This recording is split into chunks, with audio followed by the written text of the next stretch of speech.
भारिप बहुजन महासंघ से अपने राजनीतिक जीवन की शुरुआत करने वाले राष्ट्रवादी कांग्रेस के पूर्व विधायक बलीराम सिरस्कर ने भाजपा का दामन थामने का फैसला किया है। मुंबई में उप मुख्यमंत्री देवेंद्र फडणवीस से मुलाकात की 20 अगस्त को उनके भाजपा में प्रवेश लेने की चर्चा है। बालापुर विधानसभा क्षेत्र से बलीराम सिरस्कर जिला परिषद सदस्य, जिला परिषद अध्यक्ष और 2 बार विधायक के रूप में चुने गए। 2019 के लोकसभा चुनावों में पार्टी ने उन्हें बुल्ढाना लोकसभा क्षेत्र के उम्मीदवारी दी, लेकिन वे हार गए। उन्हें इस चुनाव में बालापुर से फिर से उम्मीदवारी मिलेगी ऐसी चर्चाएं थी, लेकिन भारतीय रिपब्लिकन पार्टी ने उनकी उम्मीदवारी को खारिज कर उन्हें राजनीतिक झटका दिया। इस सदमे से उबर कर वे भारिप बहुजन महासंघ छोड़कर राकपा में शामिल हो गए। वो पिछले 2 साल से एनसीपी में थे, लेकिन अब राज्य में सत्ता समीकरण बदलने के कारण उन्होंने बीजेपी की राह पकड़ ली है। अकोला जिले के हिवरखेड़ के तलेगांव बाजार के एक किसान के खेत में सब्जियां इकट्ठा करने के दौरान बिजली के तार की चपेट में आने से मौत हो गई। खेतों में गिरे व लटके तार किसानों की जान ले रही हैं। बिजली विभाग की लापरवाही का बेगुनाह किसान शिकार बन रहे हैं। तलेगांव बाजार निवासी अल्पभूधारक किसान गणेश सदाशिव भामोदरे कृषि फसलों से कम आय होने के कारण पूरक व्यवसाय के रूप में सब्जी का व्यवसाय कर रहे थे। सब्जियां बेचने के लिए खेत में जाते समय उनका पैर बिजली के तार पर पड़ा, जिससे उनकी मौके पर ही मौत हो गई। पुलिस ने पंचनामा कर शव को पोस्टमार्टम के लिए तेल्हारा के सरकारी अस्पताल में भेज दिया है। ग्रामीण घटना की जाँच कर संबंधित बिजली विभाग के अधिकारी के खिलाफ कार्रवाई की मांग कर रहे हैं। अकोला शहर में अवैध नल कनेक्शन धारकों की वजह से मनपा को बड़ा नुकसान हो रहा है। शहर में हजारों नागरिक ऐसे हैं जो जल कर का भुगतान नहीं कर रहे हैं और जलापूर्ति की सुविधा ले रहे हैं। इन अवैध नल धारकों पर कार्रवाई की मांग की जा रही है। अकोला शहर में 69,000 वैध नल धारक है। मनपा के अनुसार प्रतिदिन 100 लीटर प्रति व्यक्ति की दर से पानी का वितरण किया जा रहा है, जिसके अनुसार वैध नल धारकों के एक परिवार में औसतन 5 व्यक्तियों को माना जाए तो शहर की जनसंख्या केवल 3,45,000 के आसपास होगी। इस आबादी को मानकर 100 लीटर प्रति व्यक्ति की दर से शहर में जलापूर्ति की जाती है तो प्रतिदिन 3,45,00,000 लीटर जलापूर्ति होनी चाहिए, लेकिन वास्तव में अकोला शहर में हर दिन 7 से 7.20 करोड़ लीटर जलापूर्ति की जाती है। रेल विभाग, जिला महिला सामान्य अस्पताल, मनपा से पानी लेने वाले 2 बड़े ग्राहक हैं। इन दोनों विभागों को प्रतिदिन 1.5 करोड़ लीटर पानी की आपूर्ति की जाती है, लेकिन इसके बाद भी 2 करोड़ लीटर पानी कहाँ गया, ये बड़ा सवाल है। अकोला शहर में नियमित रूप से पानी के बिल का भुगतान करने वाले नागरिकों को हर 3 से 4 दिन में पानी की आपूर्ति की जाती है, तो हजारों नागरिक जिनके पास अवैध कनेक्शन है वो बिना कोई भुगतान किए हुए पानी का उपयोग कर रहे हैं। यही वजह है कि मनपा 2 करोड़ लीटर पानी निःशुल्क वितरित किया जा रहा है। बुल्ढाना शहर के बीचों बीच स्थित सरकारी बगीचा प्रशासन की अनदेखी की वजह से बदहाली का शिकार हो गया है। बगीचे में स्थित तालाब की स्थिति और भी बेकार है। तालाब में जमे खाई और जलीय पौधों की वजह से यहाँ के जल प्राणियों के लिए भी खतरा है। साथ ही बगीचे में वॉकिंग और योग के लिए आने वाले नागरिकों पर भी इसका विपरीत परिणाम हो रहा है। बुल्ढाना शहर के बीचों बीच और जिलाधिकारी निवास स्थान के सामने सरकारी बगीचा है। इस बगीचे में ही एक पुराना तालाब भी है, लेकिन इन दिनों ये तालाब प्रशासन की अनदेखी का शिकार हो रहा है। सही साफ सफाई नहीं होने से तालाब की ऊपरी सतह पर काई और अन्य जलीय पौधे उगाए हैं, जिससे यहाँ वॉकिंग करने के लिए आने वाले लोगों को भी परेशानी हो रही है। या ठिकाणी जो हा कृषी विभागाचा ट्रॅक बनलेला आहे, या ठिकाणी अनेक लोक रोज सकाळी संध्याकाळी मॉर्निंग वॉकसाठी, इव्हिनिंग वॉकसाठी येतात। या ठिकाणी ज्या सुविधा आहेत त्या सुविधांचा अभाव या ठिकाणी निर्माण झालेला आहे आणि ही जी जलपर्णी सध्या वाढलेली आहे या तलावामध्ये हे जे जलप्राणी असतात त्यांच्यासाठी अत्यंत घातक आहे। या ठिकाणी जलप्रदूषण होऊन प्राण्यांसाठी सुद्धा ते नुकसानकारक आहे। तर अशी आमची मागणी आहे की ही जलपर्णी विभागाने स्वच्छ करून काढून या ठिकाणी स्वच्छ वातावरण निर्माण करावं आणि ट्रॅकच्या ज्या काही सुविधांचा अभाव असेल तो पूर्ण करून फिरणाऱ्यांसाठी एक चांगली उपलब्धी या ठिकाणी करून द्यावी। तसेच या ठिकाणी काही इतर प्राणी येतात, पक्षी येतात, त्यांची उपजीविका माशांवर वगैरे असते, त्यामुळं त्यांचं सुद्धा जी जीवन सायकल असते ती पण या ठिकाणी ग्रहित होते आणि त्याच्यामुळं पूर्ण जो निसर्गाचा समतोल बिघडतो। त्यामुळं या ठिकाणी लवकरात लवकर ही जलपर्णी काढून या ठिकाणी शुद्ध असं वातावरण तयार करण्यात यावं अशी मी संबंधित विभागाला सर्व फिरणाऱ्यांच्या वतीनं, निसर्गप्रेमींच्या वतीनं विनंती करतो। आम्ही दररोज या सरकारी तलावावर फिरण्यासाठी रेग्युलर येत असतो. इथली वास्तविक पाहता या पाण्यामध्ये खूप प्रमाणात जलपर्णी झालेली आहे आणि येथे शासनाचा करोडो रुपये खर्च झालेला असून येथे दररोज सकाळ संध्याकाळ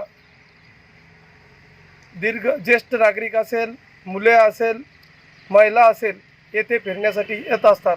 पण येथे फिरण्याच्या सुविधा फार कमी प्रमाणात शासनाकडून दिल्या गेलेल्या आहे. माननीय कलेक्टर साहेब महोदयांनी तरी येथे लक्ष देऊन या इथल्या ज्या काही सुविधा अपुऱ्या राहिलेल्या आहेत त्या पूर्ण केल्या पाहिजेत. हीच आमच्या सर्व येथे फिरणाऱ्यांच्या वतीनं मी प्रशासनास विनंती करतो आणि ही जी जलपर्णी आहे पाण्यावर तरंगलेली ही काढून घेण्यात यावी. कारण जे काही जुने मासे असतील, काही उपजीविके असतील ते पूर्ववत नैसर्गिकरित्या येथे हे चालू राहील आणि येथे आल्यानंतर एक मनाला आनंद होतो आणि एक आत्मिक समाधान मिळते. पशु पक्षी हो या पेड़ पौधे, सभी के लिए जल बहुत ही जरूरी है, लेकिन यहाँ तो तालाब का पूरा पानी काई के नीचे ढक गया है। ये पर्यावरण के लिए नुकसानदायक है। ऐसे में प्रशासन को इस ओर ध्यान देने की जरूरत है ताकि शहर के इस पुराने तालाब के अस्तित्व को बचाया जा सके। वैसे इस क्षेत्र की पूरी प्लानिंग कृषि विभाग के पास है, लेकिन जब इस बारे में संपर्क किया गया तो कोई कैमरे पर बात करने को तैयार नहीं था। अब भला ऐसे में इस तालाब की तस्वीर कैसे बदलेगी, ये बड़ा सवाल है। Faheem Deshmukh, UCN news, Buldhana. स्वतंत्रता के अमृत महोत्सव अंतर्गत अकोला जिला प्रशासन द्वारा हर घर तिरंगा अभियान चलाया जा रहा है। सीताबाई आर्ट्स कॉलेज के एनसीसी कैंडिडेट्स की ओर से हर घर तिरंगा अभियान की जन जागृति के लिए रूट मार्च निकाला गया। अकोला जिला प्रशासन स्वतंत्रता का अमृत उत्सव विभिन्न तरीकों से मना रहा है। 13 मार्च से 15 मार्च के बीच जिला प्रशासन ने हर घर तिरंगा फहराने के लिए युद्ध स्तर पर काम करना शुरू कर दिया है। इसी के तहत एनसीसी कैडेट्स ने रूट मार्च निकालकर तिरंगा अभियान के बारे में जन जागृति की।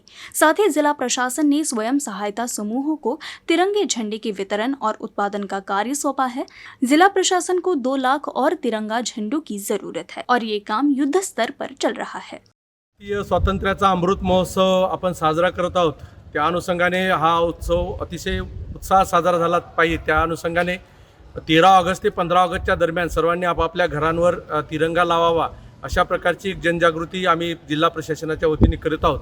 आज NCC सीताबाई आर्ट्स कॉलेजच्या सर्व विद्यार्थ्यांच्या वतीनं NCCचे एक मार्च पास करून आवाहन केलं आहे की प्रत्येकाने आपापल्या घरी झेंडा लावला पाहिजे. 3-4 दिन लगातार हुई बारिश की वजह से पूर्णा नदी पूरे उफान पर है। बुल्ढाना जिले के जलगांव जामोद तहसील में नदी में बाढ़ आने की वजह से आसपास के 88 गांव का संपर्क टूट गया है, जबकि जलगांव जामोद तहसील का भी जिला मुख्यालय से संपर्क टूट गया है। पिछले दिनों हुई लगातार बारिश से विदर्भ में सभी नदियां उफान पर है। जोरदार बारिश के बाद पश्चिमी विदर्भ में बड़े बांध से लगातार पानी छोड़ा जा रहा है, जिससे नदियों का जलस्तर और भी तेजी से बढ़ा है, जिससे बुल्ढाना जिले में सबसे बड़ी नदी पूर्णा नदी में बाढ़ आ गया है। बुल्ढाना जिले में नांदुरा जलगांव जामोद मार्ग पर येरली के नज़दीक नदी में बाढ़ की वजह से सड़क पर पूरा पानी भर गया है और पानी का बहाव भी काफ़ी तेज़ है, जिससे इस मार्ग पर यातायात भी बंद हो गया है। पूर्णा नदी में बाढ़ की वजह से जलगांव जामोद तहसील का जिला मुख्यालय से संपर्क टूट गया है। जलगांव जामोद तहसील के 88 गांव का सड़क मार्ग से पूरा संपर्क टूट चुका है। इस बाढ़ की वजह से बुल्ढाना जिले के ग्रामीणों को काफ़ी परेशानी हो रही है। वहीं प्रशासन भी बाढ़ प्रभावित इलाके में राहत और मदद पहुंचाने की कोशिश कर रही है। अफवाहों पर हम किस तरह से विश्वास करते हैं, इसका एक जीता जागता उदाहरण बुल्ढाना जिले के ड्रोन गांव में सामने आया है। सोने की बारिश होने की अफवाह फैलते ही महामार्ग पर आसपास के ग्रामीण सोना इकट्ठा करने के लिए जुट गए। स्थिति ये थी कि मार्ग पर कुछ देर के लिए जाम लग गया था। डोनगांव की ओर जाने वाली औरंगाबाद नागपुर मार्ग पर सोसाइटी कॉम्प्लेक्स से मादनी कांटा तक की सड़क के किनारे कुछ लोगों ने सोने के आभूषण बरसने का दावा किया। जिनको ये सोने और रत्न दिखाई दिए, उन लोगों ने उसे बटोरने की शुरुआत की। उनकी बात सुनकर और कई लोग सड़कों की तरफ दौड़े और वहां आकर बैठकर उंगलियां फिरा फिरा कर सोना तलाशने लगे। इससे पीछे की तरफ लंबा ट्रैफिक जैम हो गया। ट्रक वाले हॉर्न बजाए जा रहे थे, लेकिन लोग सड़क पर बैठकर सोना ढूंढ रहे थे। इसके बाद पुलिस घटनास्थल पर पहुंची और पड़े हुए आभूषणों की जांच में जुटी। देखा तो ये पाया गया कि ये आभूषण सोने के नहीं बल्कि कुछ और ही है। दरअसल ये आर्टिफिशियल ज्वेलरी निकली। अनुमानों के मुताबिक वहाँ से गुजरती हुई किसी महिला ने आर्टिफिशियल ज्वेलरी टूट जाने की वजह से वहाँ फेंक दी होगी, या बाइक में जाते समय ये आभूषण टूट कर गिरे होंगे। इस तरह वे गिरकर बिखर गए होंगे। एक अनुमान यह भी है कि किसी चेन स्नैचर ने किसी महिला के आभूषण छीने होंगे और जब उसे पता चला कि ये नकली सोने के हैं तो उसने खींचकर इसे फेंक दिए होंगे। खैर, जब यह सच का पता लगा तो ये सोने के नहीं बल्कि नकली सोने के आभूषण है, तो गांव वालों को निराशा हुई। लेकिन सच्चाई भले ही कुछ और हो, लेकिन अफवाह की वजह से इस मार्ग पर 2 घंटे से ज़्यादा वक्त तक ट्रैफिक जैम रहा। राष्ट्रीय स्वयंसेवक संघ के सरसंघ चालक मोहन भागवत गुरुवार को संतनगरी शेगांव पहुंचे और श्री की समाधि के दर्शन किए। कर्मयोगी स्वर्गीय शिवशंकर भाऊ पाटिल के आवास को भेंट देकर परिवार से चर्चा भी उन्होंने की। सरसंघ चालक मोहन भागवत शेगांव के मंदिर पहुंचे और श्री संत गजानन महाराज की समाधि का दर्शन किया। उन्होंने सेवारत प्रबंध न्यासी से संस्थान के कार्यों के बारे में जाना। सरसंघ चालक मोहन भागवत ने मंदिर की व्यवस्था और परिसर की सफाई, पारदर्शी प्रशासन और संस्थान द्वारा किए जा रहे धर्मार्थ कार्यों की प्रशंसा की। उन्होंने कहा कि संस्थान की कार्यप्रणाली देश के अन्य संस्थानों को भी अपनानी चाहिए। इस दौरान शहर में भारी पुलिस बल तैनात किया गया था। दर्शन के बाद मोहन भागवत ने श्री संस्थान के प्रबंध न्यासी के आवास पर जाकर परिजनों से चर्चा की। आजादी के अमृत महोत्सव अंतर्गत हर घर तिरंगा अभियान को पूरे अकोला जिले में बड़े उल्लास के साथ लागू करने की योजना बनाई गई है, जिसमें जिला प्रशासन की ओर से सभी राजस्व विभागों के रेजिडेंट डिप्टी कलेक्टरों ने घोड़े पर सवार होकर तिरंगा रैली निकाली। अकोला में रैली की शुरुआत कलेक्टर ऑफिस से हुई। इस अवसर पर जिला परिषद के उप मुख्य कार्यकारी अधिकारी सौरभ कटियार और resident deputy collector doctor Nilesh अपार के साथ अन्य अधिकारियों ने हाथ में तिरंगा लेकर घोड़े पर सवार होकर रैली में भाग लिया। इस दौरान भारत माता की जय के नारे के बीच देशभक्ति के गीत भी बजाए गए।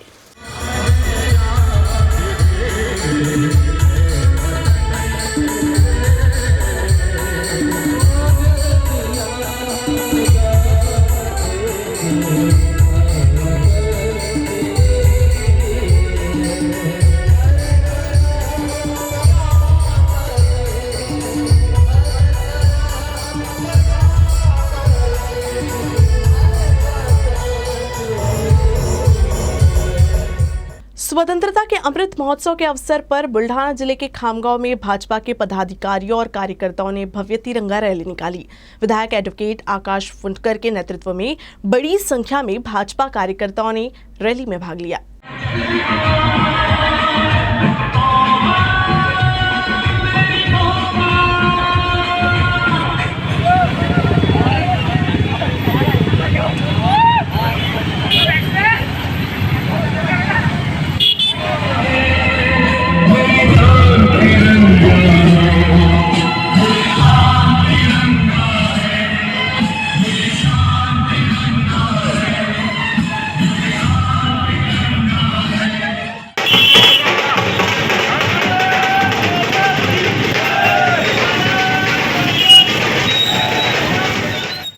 देशाच्या 75 वर्ष स्वातंत्र्याच्या अमृत महोत्सवाच्या निमित्तानं या देशाचे आदरणीय पंतप्रधान नरेंद्रभाई मोदी यांनी ही घोषणा केली की या देशाच्या प्रत्येक नागरिकाच्या घरावर तिरंगा लागला पाहिजे।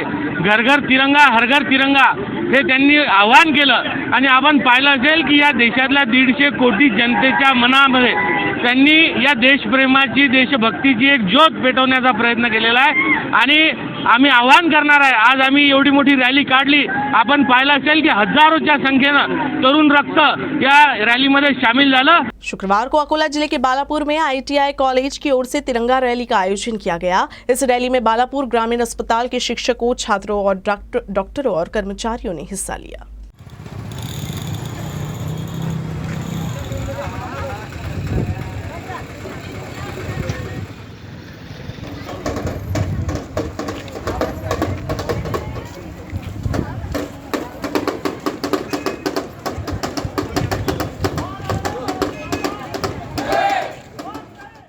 हर घर झेंडा ही जी प्रभात फेरी आहे ही आपण उपजिल्हा सामान्य रुग्णालय बाळापूर इथून काढून की आपण विविध नागरी वस्तीमधून जाऊन बसस्टँड इथे याचा समारोप होईल। याच प्रकारे आम्ही निरनिराळे कार्यक्रम याच्यामध्ये साजरे करण्याचा आमचा मानस आहे. त्यानुसार आम्ही निबंध स्पर्धा, पोस्टर स्पर्धा, गीत गायन स्पर्धा अशा निरनिराळ्या स्पर्धासुद्धा याच्या निमित्त ठेवल्या आहेत. अकोला में वंचित बहुजन अघाड़ी ने अपनी विभिन्न मांगों को लेकर टावर चौक से जिलाधिकारी कार्यालय तक मार्च निकाला. गायरन जमीन से अतिक्रमण हटाने का मुद्दा गर्मा गया है.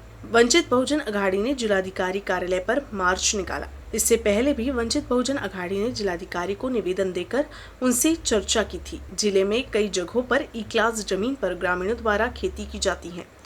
स्थानिक प्रशासन की तरफ से अक्सर अतिक्रमण हटाया जाता है. ऐसे में संबंधित किसान को भारी नुकसान होता है. वंचित ने मांग की है कि यदि जिले में अतिक्रमण करने वाले किसानों ने ई क्लास भूमि पर बोया है तो फसल घर आने तक रियायतें दी जाए और सरकार के निर्णय के अनुसार 21 अप्रैल 1990 से पहले के अतिक्रमण करने वाले किसानों के खेतों को सील कर दिया जाए. इस दौरान वंचित बहुजन अघाड़ी ने गायरान भूमि पर अतिक्रमण अभियान को रोकने व अन्य मांगों को लेकर कलेक्टर कार्यालय तक मोर्चा निकाला. मोर्चे में बड़ी संख्या में अतिक्रमण करने वाले किसानों, भूमिहीन खेत मजदूरों और नागरिकों ने भाग लिया.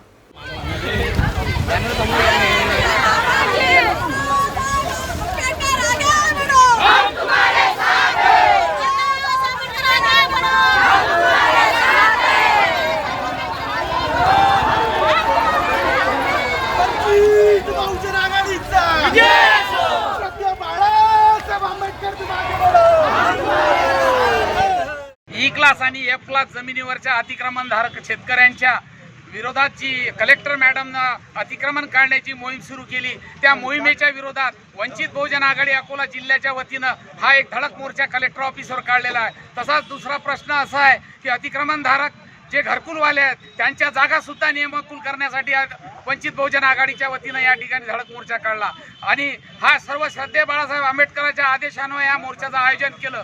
जर आज आमच्या प्रश्नाचं उत्तर जर शासनानं दिलं नाही आणि अतिक्रमण मोहीम जर थांबवली नाही तर यापेक्षा तीव्र आंदोलन वंचित बहुजन आघाडी अकोला जिल्ह्याच्या वतीनं करण्यात येईल आणि याला संपूर्णपणे प्रशासन जबाबदार राहील. न्यूज रूम से बस इतना ही. खबरों का सिलसिला यूं ही चलता रहेगा. आप देखते रहिएगा UCN न्यूज अकोला.